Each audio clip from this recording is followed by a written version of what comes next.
He's a man on a mission. Hello and welcome to episode 4. Can you believe episode 4? I am so stoked for episode 4. Oh my gosh. Episode 4 of the Fan Theories podcast here on the There Network. I am your host, Emily Kelly. And I am Peter Hunan. And this topic this week is really exciting because there's really a lot to talk about in the ever-expanding Marvel Cinematic Universe. It's literally ever-expanding because I don't think they're ever going to stop making movies and television shows. And that's not the only thing that's expanding, people. Oh my God, you're so dumb. I'm sorry. I had to throw it in there. It's all right. Joining us for this really, really fun episode is our friend and Marvel aficionado, Curious Joi. Oh, hello. Thank you so much for joining us. Of course. You said Marvel and I was in. I know. I had you at Marvel. We were so stoked to have you on. Yes. So first, let's do some plugs. Where can people find you on the interwebs, Joi? I am pretty much everywhere. And the easy thing about it is that my name handle is the same everywhere, which is Curious Joi. Twitter, Instagram, Facebook, YouTube. All Nice. that stuff. Twitch. Twitch, what are you playing on Twitch? I still have to beat one more episode of Telltale Batman, and then I'm going to hop over to Guardians. And if not that, then Overwatch and maybe Breath of the Wild sometimes. I don't want to play too much Breath of the Wild because I don't want to spoil it for people. But Oh, yeah, that's a good point. Yeah. Yeah, true. Nice. True. Good selection. Yes, great. So, I mean, if you follow Joi on any of those platforms that she just described, you will know of her immense love of Marvel, everything Marvel. So how did you get into Marvel? Did you come in from the movies or you were a longtime comic reader? I actually had no choice in the matter. I grew up with 3 older brothers. So I grew up in the world of comics because of them. And each of my brothers had a favorite hero. One of my brother's favorite hero is Batman. So that's why I got a little bit of DC, not too much. But like my oldest brother loves Wolverine. And then my middle brother loves Captain America. And my youngest loves Batman. So that's so appropriate. Yeah. And so it's just like, it's always been around. And then just growing up, and then now with the MCU happening, it's like, oh, I can learn some more knowledge because I was very limited to my knowledge growing up, only because like they had their specific characters, so I heard about them way too much. But now it's like I'm developing things on my own and is seeing characters on my own that I never got to do growing up. So Right. it's been fun because now I'm like, at first I was like, yeah, Captain America's my favorite. I was like, oh no, I love Doctor Strange. Oh, fall in love with Doctor Strange Yeah. now, especially. Yeah. And your Doctor Strange cosplay is so phenomenal. Like I remember watching the progress on your Instagram of like just like the coat details and the look, like the eye. Oh my gosh, it was amazing. So how many Marvel cosplays do you have now? You have quite a few. Is it easier to count characters you haven't cosplayed? Yeah, that's true. That's true. I have a few iterations of the same character. I went through a year where I was really lazy with my cosplay, where I was just like, oh, I'm doing the casual thing. But now this year, I'm like, after building Doctor Strange, I missed that whole building factor. So I finished Civil War, Black Widow. And right now, I'm currently working on Thor Ragnarok. Oh, who are you going to be from Thor? I am going to be Thor. Oh, very appropriate. Cool. How Yes, fun. Yeah, And- I'm excited. I'm scared and super excited. Okay, great. Awesome. All So right, well, what are we talking about? What is this? What is with the just today? okay, so Let's focus. Marvel Cinematic Universe. So first let's ask, what film, Joi, are you looking forward to the most coming up? Which MCU film? I mean, I think it's I'm obvious, actually right? No, what do you think I'm excited for? The Thor. Yeah. Yes, that is correct. Hell yeah. What about you Because- then? No, I want to listen. Why? Why Okay, Thor? yes. Because like out of every single movie that's came out for the MCU, Thor's run has been like the one that I would say is most forgetful. And they're not bad at all. When I watch them, when I do marathons, it's like, oh yeah, that was pretty cool. But moving on. And so I feel like with Ragnarok, they have absolutely nothing to lose. Yeah. And they can just play around and do whatever they want. And it looks awesome. It's definitely going to just be just fun and colorful and great. And I'm glad like they're using the comedic factor of Chris Hemsworth, because I think he's literally the funniest person in the entire MCU cast. I was just going to say, I think that's almost the caveat to the Thor movies is that people see Chris Hemsworth and they think, oh, he's just, this hot guy. And I think sometimes that may take credibility away from the movie itself. Yeah. Yeah. Sometimes, maybe, possibly. He is really fun. And Thor, they've really banked. You're totally right. They really have banked lately about his humor with his roommate. What's the roommate's name? Kyle or Trevor? Or I forgot. I can space out of that. Yeah, but those are so funny. And I like the professor too, just running around. Oh yeah, running around funny. naked. Yeah, those are always fun. So good, Thor. Okay, what about you, babe? Pass. No, you can't pass. I can't. All of them. I can't wait. Oh my god. I would have to say Thor. Thor for the same reasons, because I agree with you, Joy. I mean, I think the movies are underrated. I think the whole universe of Asgard, I think we could see more. I don't know. I love that universe. Seeing all of the mysticism, and that it's real. I love that place and I love the characters. And Chris Hemsworth, does a hell of a job with Thor. And Tom Hiddleston too is amazing. Always. He's so great. Man, I mean, I'm really looking forward to Thor. But I think for me, it's a toss-up between Guardians of the Galaxy Volume 2. Just because it was such a, out of left field. Like, when it was first announced, I was like, what? How is this even going to work with a big tree and a talking raccoon? But it's so good. And James Gunn has really done it justice. And the whole cast is so great. But my other one, I'm really, really excited about Black Panther. Oh, yeah.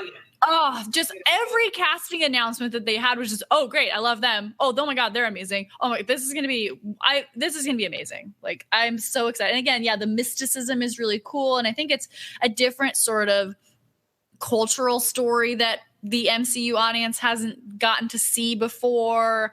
And, this kind of origin story, but that he's already the Black Panther. It's going to be, I'm so excited for that one. That can't come close enough. I'm excited to see Michael B. Jordan be a villain, because he always plays the same kind of character. And so now I'm like, oh yes, get evil, please. Yeah. That's true. I forgot that he's the villain. That'll be great. That'll be fantastic. Yeah, I'm very excited. That'll be great. Okay. Now, let us get into our main topic. And our main topic today, this evening, this morning, wherever you're listening to this, is where is the last Infinity Stone? Where is it? I don't know. We're going to talk about it. It's the Soul Stone, right? Yes. So 5 of the 6 stones are presently accounted for, or at least we've seen them or heard about them. So they are the Space Stone. And I wish we could run it down like you do Captain Planet, like fire. Yeah. No, but we don't have that. We don't. I wish I'd thought of that. Yeah, well, next time. Yeah. Okay.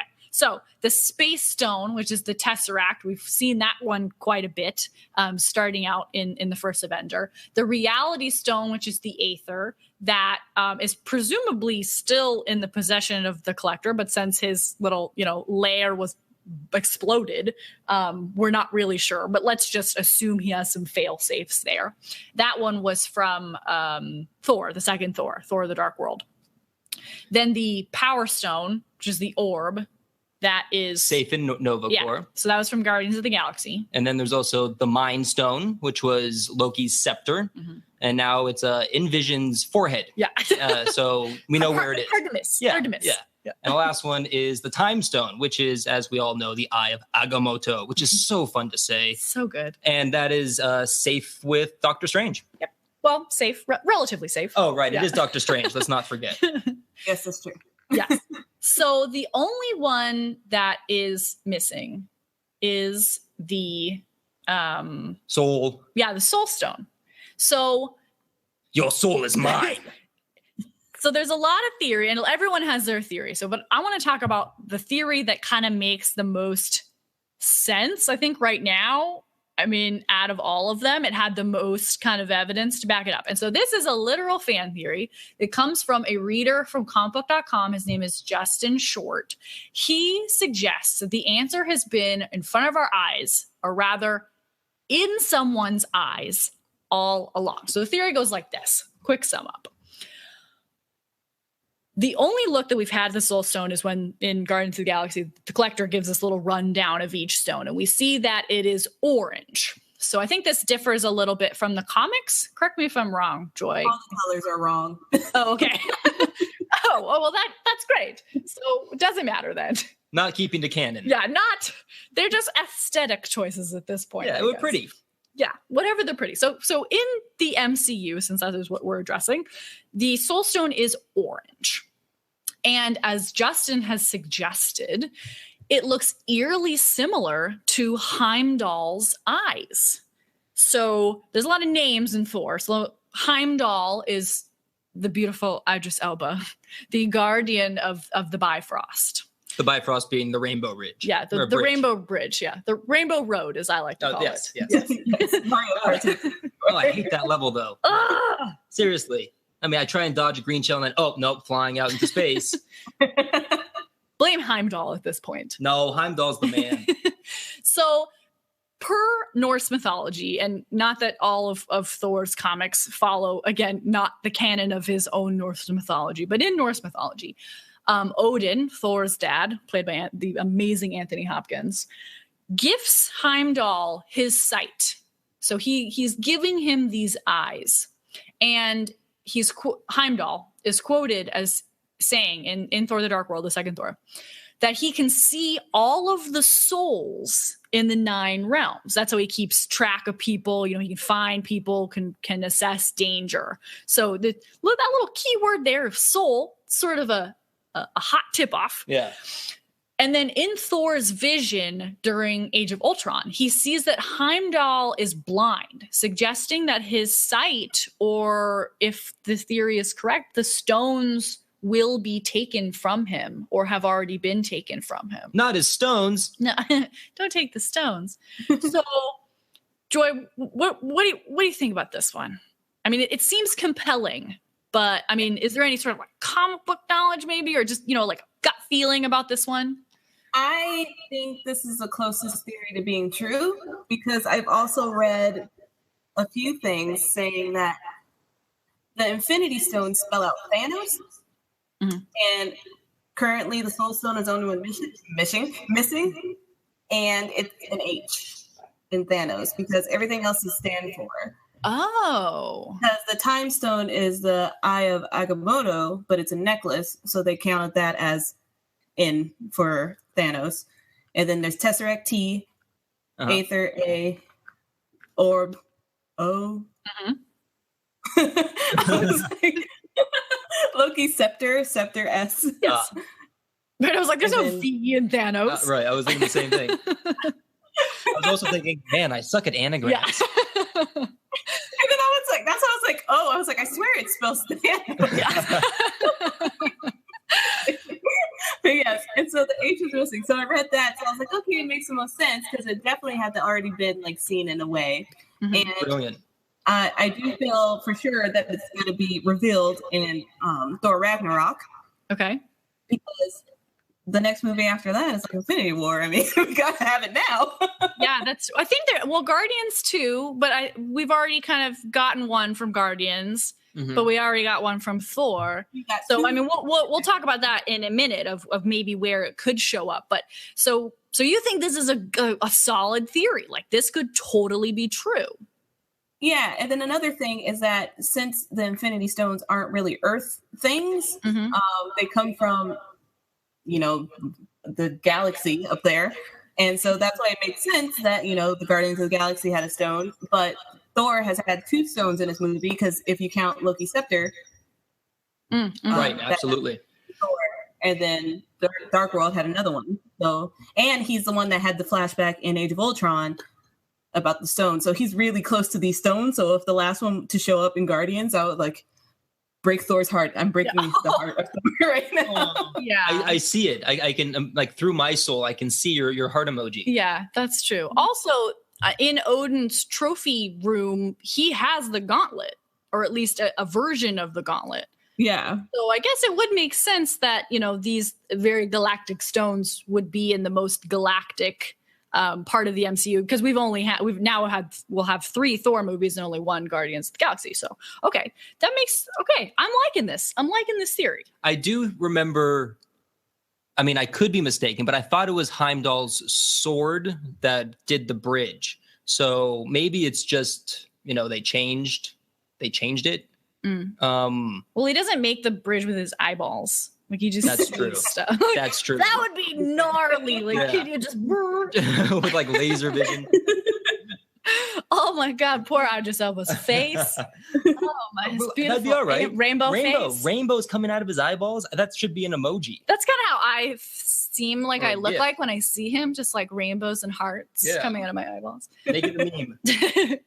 Okay, so I think we're all in agreement that this is a really solid theory. So Justin, this was really a good job, buddy. So, but there are some cons. Be the bearer of bad news that maybe these were the reasons why this theory could be proven false. So when Odin sends Thor to deliver the Aether, the reality stone, to the collector, he says that it's because he doesn't want any 2 stones to be together. So unless Odin created Heimdall's eyes / the Soul Stone accidentally, or like he's just a liar, like this would seem to ring kind of false for him. So maybe he did it on accident, or maybe he's just a big fat liar. I don't know. Like it seems I don't want to think of Odin as a liar. So we'll see. Maybe. I do believe he speaks false, often. So Odin? I believe so. Is he kind of a I don't really Well, he's not. I don't think he's a liar so much as he's a manipulator, I would say. Yeah, because he's sent Thor to Earth and said, "Nope, he can't have Mjolnir. Sorry." That's true. Yeah, he's not winning any Father of the Year awards, I feel like. That's okay. Okay, so maybe still he's just kind of like covering it up. Like he doesn't want anyone to be suspicious of keeping all the soul stones like they're in Asgard with him. Okay, cool. So the other one is that if Thanos has to take Heimdall's eyes from him, wouldn't this be I know, very sad, very Heimdall, very gross, weird. Wouldn't this kind of then eventually take away from Thanos also having to take Vision's stone away from him? No, Vision. Like, it's a little maybe too similar. It could be similar, but I think if this theory is true, that it's Hela that takes the stones from Heimdall to give to Thanos, because in the flashback of Age of Ultron, he's like, "You brought us to hell." Hell, Hela, Lady Death. So, I mean, I'm not saying those visions are true, but I mean, like, there could be a sense, and at the beginning of the Thor Ragnarok trailer, he's in hell. So there might be something going on. Maybe there's like a trade-off that happens where Heimdall sacrifices himself or something for someone, but I feel like it's probably going to be Hela doing the taking, so that will be a lot more interesting. And then you think Hela may also be Lady Death, perhaps? I think so, because, I mean, like, I don't know if anyone knows the Infinity War story. I don't know. The main thing that always reminded me is that I always made fun of Thanos because he's destroying the planet because he wants to show that he loves Lady Death. Right. So that's like a huge factor of the fact of why he's destroying the world. And there hasn't been someone that evil that is a lady to do that for until Hela, and it's Kate Blanchett. Why would you want to waste her in one movie? That I did not even think about that. I heard of this theory actually floating around, and I really like it too. And you brought up Infinity War. I love seeing Thanos as a kid growing up and his like fascination with death and how that blossomed. That was surreal to me. I kind of was, maybe ashamed of the fact that I liked it, because I thought it was a really neat, relationship, but it was so disturbing. Super weird. Yeah. But no, Yeah, I remember mean, reading Hela's it great. and just thinking like, I can't believe he's literally destroying the planet because he wants her affection. Like Yeah. that's hilarious to me. It's like that Also, man who shot Reagan, like to impress Jodie Foster, Yeah. like, child Right. Jodie Foster. Sure. Like, love makes you do crazy things, everyone. You know, That is true. Thanos included, apparently. I got crap for saying like Thanos is such a little baby, and they're like, no, he's the greatest villain in the world. I was like, but he did it for love. He's a baby.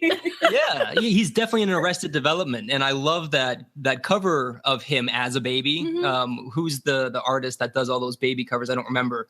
Yeah. But I love that Thanos baby cover. It's so cute, that variant. Okay, great.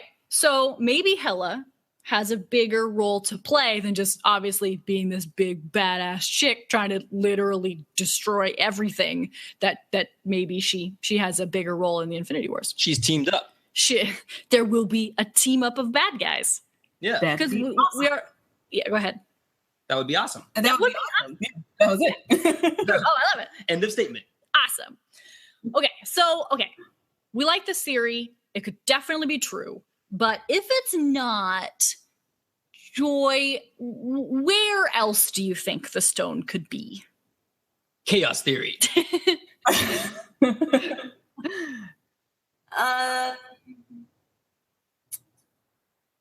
Give me a minute. I have to think of something. All right, I thought of one. Well, Okay. we'll get to that one. Oh, you don't want to do mine? Okay, No, we'll wait. we'll get to the chaos theory, this nonsense theory that Peter has come up with. But, so, I mean, if it doesn't show up in Thor, if it's not with Heimdall, the other movie that will come out before Infinity War is, like I mentioned, Black Panther.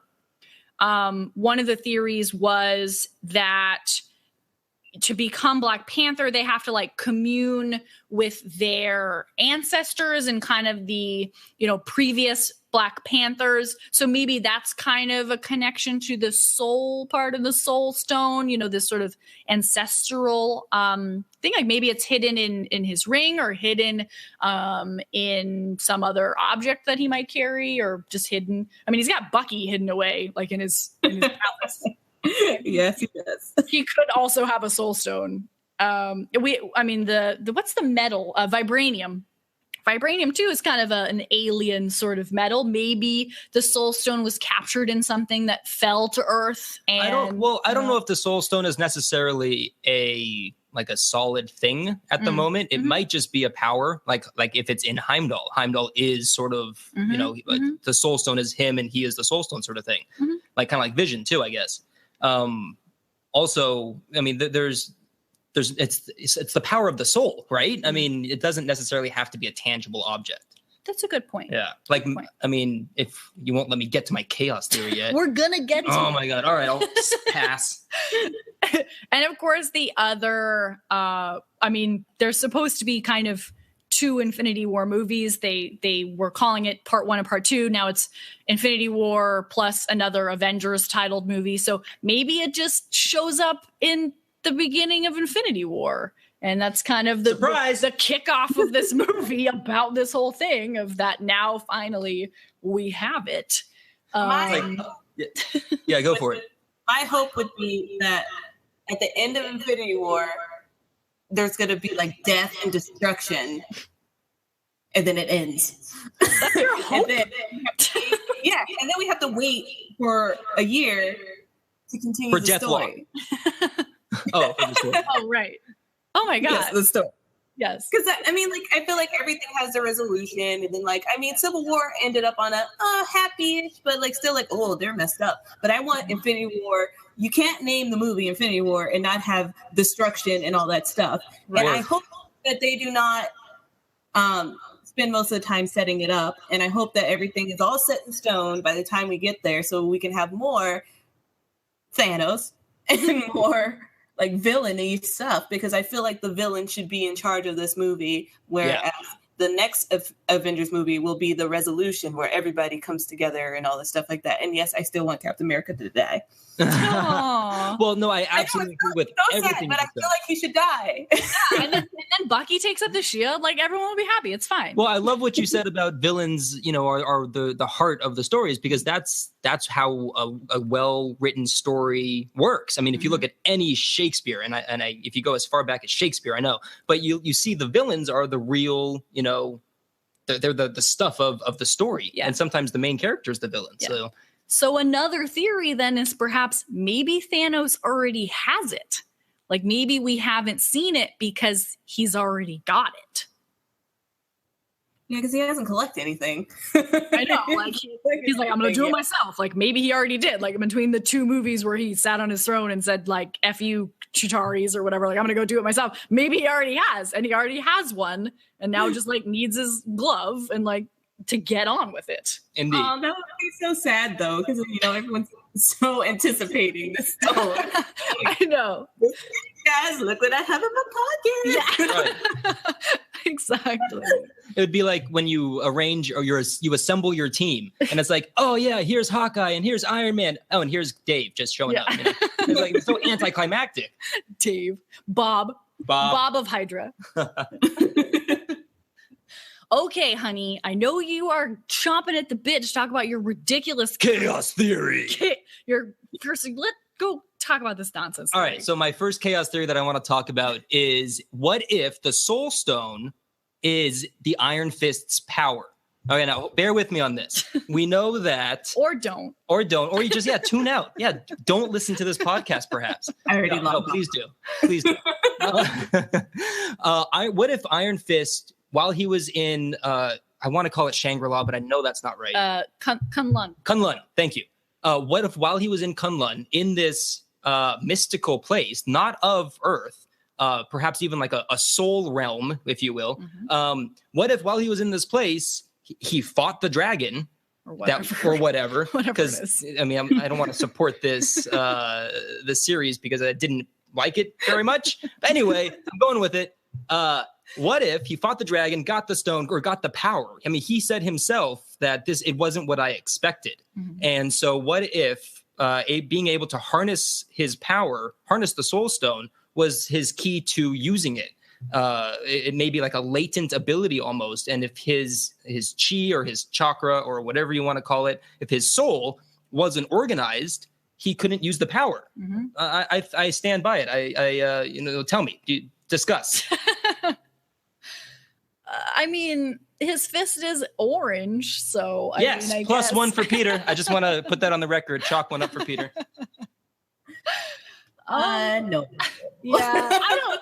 Yeah, I know.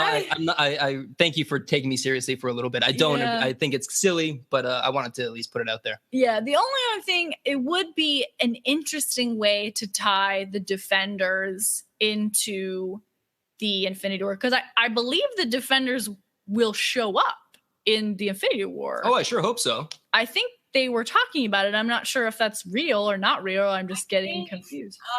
Jessica Jones and Daredevil were confirmed, but that was so long ago they could have changed it. Okay. Well, maybe. So that, again, I suppose it could be a way, but I just don't want to give him like so much. I don't want to give him so much importance. I know. The show is so silly. Man. Oh, well. It's hard to be taken seriously. Its purpose is to destroy the hand. Yeah. Like, we get it, bro. You told us like 10,000 times. Okay. So that's probably that's a good chaos of the chaos theory. Yeah, it's a stretch. It's a stretch. But it was, I appreciate your inventiveness, honey. Thank you. What's another stretch? Okay. So this one, I saw this one and I just thought it was crazy, but I kind of liked it because what if it was this? And because we all know that the slogan of the Marvel Universe, it's all connected. So this is one of those, like, it really is all, like, the foresight would have to have been unbelievable. So choices matter, people. Yeah, your choices matter. So this one says that, so at the end of the first Avenger, the Red Skull is like turned into this beam of energy by the Tesseract and, shot into space.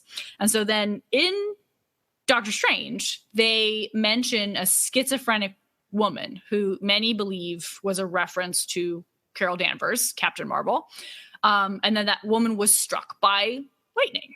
So the Tesseract, the Space Stone, has this ability to open portals between dimensions, across time, whatever. So the theory was that his like death triggered this like energy lightning thing from 1940s, then into modern times, and then struck Carol Danvers in her plane, probably because she's a pilot. And that's how she gets her like Captain Marvel powers.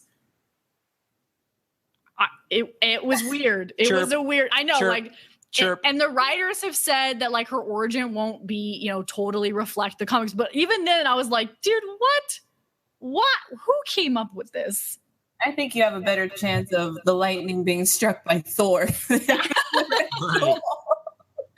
It's so true. And my theory too, or my thinking with this theory too, of like, why does it have to be a man that gave her powers? Like, can't it just be some space being or whatever they decide on? Like, please don't make this crazy Nazi bad guy Hydra be responsible for this awesome female character's powers. Like, not even something bad gives you something good. I know, like just like Carol be Carol, you know, don't tie her down to Red Skull, man. Come on. That's true. That's true. I wouldn't want my backstory to have Red Skull in it, of all villains. I know.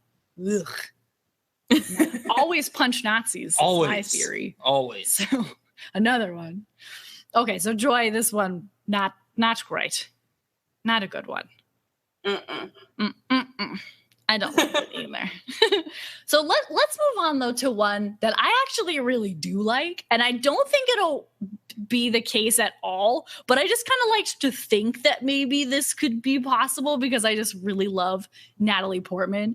So the theory is that Jane Foster, Natalie Portman's character in Thor, is Morgan Le Fay, the sorceress type character from Arthurian legend, but now repurposed in comic book characters, or alternatively just some sort of powerful being. So the theory goes like this. The pretense is like Natalie's absence is due to both contract negotiations and creative differences. That's why we haven't seen Dr. Foster in quite some time. But the theory suggests that there actually might be a canon sort of explanation of, in Thor: The Dark World, she interacts with the ether. And according to the Collector, only people of great power, powerful beings, can manipulate or, I mean, just even touch the Infinity Stones without instantly dying. You know, we saw this in Guardians of the Galaxy a little bit too. If, you know, it needed all 6 of them in order to not die and for everyone else not to die. So, and she doesn't die, and she kind of absorbs it a little bit and like gets, you know, she's okay. She's not dead. So Court sort of like, well, what about her makes this possible? So the theory suggests that she is actually Morgan Le Fay, this powerful sorceress, and that her ability to be around this reality stone has affected, you know, she can't glamorize herself. You know, she can't hide her true powers or her true nature. So that's why she is gone.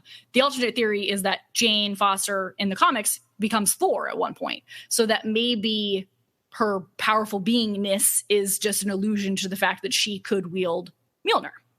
So I just thought it was neat. Because I always like giving the ladies of the MCU a bigger role and a bigger importance. And I thought it was a really well thought out theory. I think they're reaching. She's never coming back. Thank you. Definitely. Thank you. I mean, that's why I said I prefaced it with like, this is never going to be true or real, but I just like to think that maybe it could be. No, definitely Iron Fist. No, I'm sorry, not that either. All of our theories are this is why they're chaos theories, because they're bad. It's ridiculous. Yeah. All right, next one. Okay. I hate this one. All right, I'll go makes through no it. sense. It's so silly. Okay, so the premise for this one is the Battle of New York, the incident never happened. That the whole thing was a ruse by the Reality Stone or the Mind Stone. I mean, it's by crazy. Thanos, like to by test Thanos. the Avengers and like get their powers and like see what they would do in a situation like of an invasion. Right, to test their defenses and to see how strong they were. Yeah. It seems ridiculous, and for so many reasons. I mean, yeah, it seems dumb. Yeah. Busted. Like, what, like, how would he, I mean, even people who weren't in New York know about it. So it's not like he would have to like literally like delusionize the entire planet. And I'm not super familiar with his powers, but I'm just going to put it out there that I don't think he's capable of that. Well, I think also Guardians of the Galaxy essentially disproved that, because there are more, I mean, it became more than just Earth after Guardians of the Galaxy. Everybody, even if you were in space, I believe, knew about the battle, the incident that happened in New York, that Thanos' push. So I think it's busted. I think it's silly. I think it's dumb. Yeah. What do you think, Joy? That, and it would erase like the plot line of Iron Man 3, which I guess some people would be okay with. But that's true. Ooh, that's a plus. Yeah, that is true. Yeah, because his whole thing was like, oh, I can't, the battle of New York, I can't do this. And I'm like, okay, Tony. Poor PTSD, Tony. I guess if I almost thought I would get lost in space, I would be pretty bummed too. I don't know. Rick from Rick and Morty came back all right. Yeah, that's true. He's no Rick. I know Rick and he's no Rick. He's ridiculous. Yeah, ridiculous. Well, those were all really crazy theories. Crazy and those awful and dumb. Super crazy. And I love doing it. It's funny. Those are really hilarious. Those are always fun. It's kind of like a Mystery Theater 3000. Yeah, like none of this makes sense, but we like it anyway. Right. So let's get to some theories that maybe make a little bit more sense. So this is a real good guessing game one, because they have given us basically zero clues about who Sigourney Weaver will play in the Defenders. We know she's going to be the villain. So who could she be? Hey, as long as she's fighting aliens, I don't really care. Yeah. I have a kind of answer of that. Okay, tell us. So there's a really cool video that explains, there's so many Easter eggs in the Defenders like little thing that was 15 seconds. There's like an IP address on the thing that if you go to it, it takes you to like a website where it shows you all this Defender news and all this information. But in that video, like it's an insane video and it's really cool. But while that guy was talking, I didn't see this go by, but they announced that Sigourney Weaver is going to be playing a character not from the comics. Oh. And described her kind of more like a Lex Luthor type, like powerful business person. Okay. So we don't know the name of it or anything, but it's definitely not from the comics from what I hear. Interesting. That's interesting, because just from the little that we've seen, that was the impression that I got as well. Yeah. I mean, there were a lot of like comic theory, like Mephisto was the one that's the prevailing theory that they would gender bend Mephisto. There was like the Beast of the Hand, because the hand is really important in Defenders. Viper was another one that was the former head of Hydra. But I kind of like this one of that she's new. I did see a theory. I don't remember the acronym, but in Jessica Jones, Nuke, the police officer who tries to kill Patty, he was a part of an organization like a big corporation, a private security type company. So that was another theory of maybe she would be this CEO or head of a company like that. So that could be aligned. It could be good. I don't care who she's playing. I love her so much. I don't even care who she is. And if she is like a Lex Luthor type, she could have like a suit of armor, kind of like she did in Alien, kind of like Lex Luthor does in some of his, renditions. True. There actually was too. I don't remember the name from the comics. There's this eccentric sort of billionaire businessman, and he does have a suit of armor kind of deal where he just, is like a badass. He's like an old man, and he wears like this suit of armor. So maybe they'll blend some character design with some homages to the comics, but that she would be new for the series. So that's good. I didn't know that about what they were saying about her. So that's great. Okay. This other one is stupid because it makes sense because he's kind of a narcissist, but also wouldn't make sense in a general sense. But it's Stan Lee is the Watcher. I think it's so dumb. I kind of like it. He'd just be Stan Lee with all of his Stan Lee cameos. I know. And because he's such a narcissist, why would he make himself the Watcher? I feel like just Stan Lee. I'm Stan Lee. Hey, it's Stan Lee. I guess that's true. It's kind of one of those meta of like. But why did we go down this route? Why did we think this? Because he's in all of them. Yeah, because he's in all of them. It would explain like why he's getting his life ruined by all these superheroes all the time. That's true. So, and like why he just kind of shows up. And it's just, it feels meta to me of like this figurehead of Marvel, this creator of so many, that he kind of still wants to be involved in all of these stories, even if he can't interfere or influence anymore. That's why it kind of made sense to me. Right. Like a fly on the wall sort of thing. Mm-hmm. Yeah. I don't know if we've confirmed that he lives on the moon, but that would be cool. Does Stanley live on the moon? I sure hope so. In his mind, he does. Maybe. He has actually said too, someone has brought this up to him multiple times and he's like, please stop. I'm not. Can you not? I like it though. All right. What's another one? Okay. This one is really good, in my opinion. Yeah, I thought it was neat. For Iron Man fans out there. So Tony Stark could be potentially powered by an Infinity Stone. So when Loki attempts to mind control Tony and the Avengers, nothing happens. A lot of people just say it's because, he touched his little mini arc reactor and not his actual person. And that's, got to have like skin to skin contact or something. So, but the theory suggests that Tony's dad, Howard Stark, had experimented with the Tesseract back in the day, and that perhaps Tony had found his research and had improved upon Howard's design for this quote unquote new energy source. The arc reactor. The arc reactor. Yeah. So that the basically, and I mean, if you look at the Tesseract and you look at the arc reactor, they look kind of similar. I mean, not in shape, no, square, but in energy looking. So that maybe that's why I think it's really cool, because it would make sense. And that, so then maybe the Infinity Stone energies cannot, you can put them in the gauntlet, but they have to remain separate.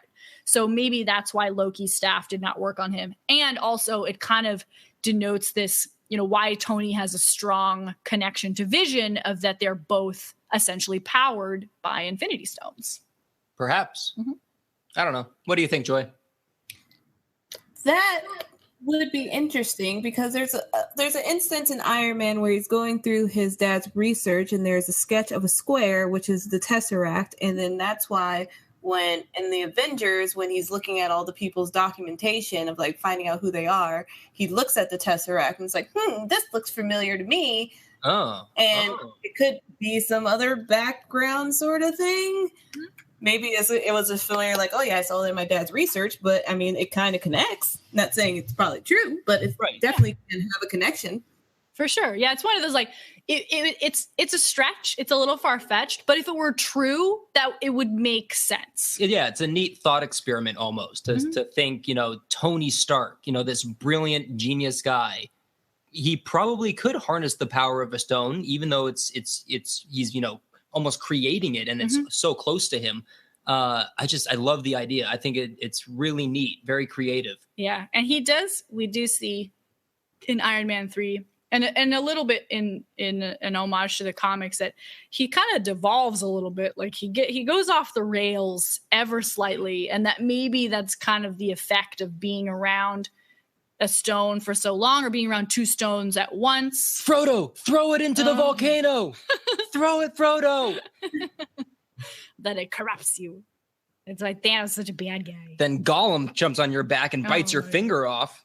Bites thing out of your chest. Hey, well, Gollum is in the MCU. Oh my God, that's so true. That's so true. I forgot. I should have found some connection. Next show. So the last theory I want to talk about this one last, because I feel like out of any of these, besides maybe the first one, it's probably the most correct. And so this theory is that Loki wanted to lose to the Avengers. Like he always meant to lose the Battle of New York.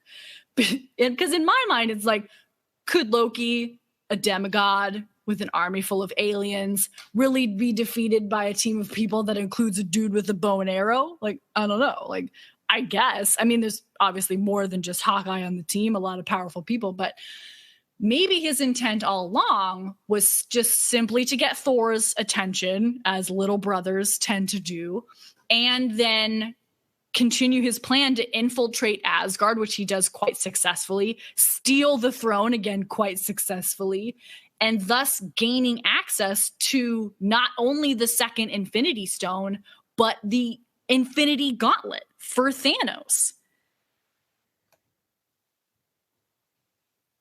That could be true.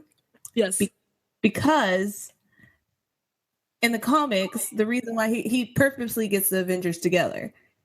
And even though they were together when they all captured him and put him in the carrier, like they were together, but they weren't one. And so it wasn't until the end of the movie when they defeated him where they become the Avengers. All right. So it could be a possibility. He seems like, he is Loki, the trickster god. He is pretty tricky. This seems like something that he could come up with, that he could carry out. And that, he gives them all a little ego boost of, you did it, you saved the day, you defeated me. But really all along, he was the winner. Very typical villain. Yeah. Yeah. Very typical Loki as well. Just trying to wrap my mind around the whole thing. It's just like such a mind fuck. Oh, but you can curse. Rated R, everybody. I think there's only one in there. It could be PG-13. Okay. Great. That's why I ended on this one, because I seriously feel like it could be the most true of them all. Very interesting, yes. Yes. Especially if Lady Death and Hela are involved as well. I mean, that's the team up, kind of Thanos, Loki, but obviously Loki kind of has his own stuff going on too, and Hela. Yeah.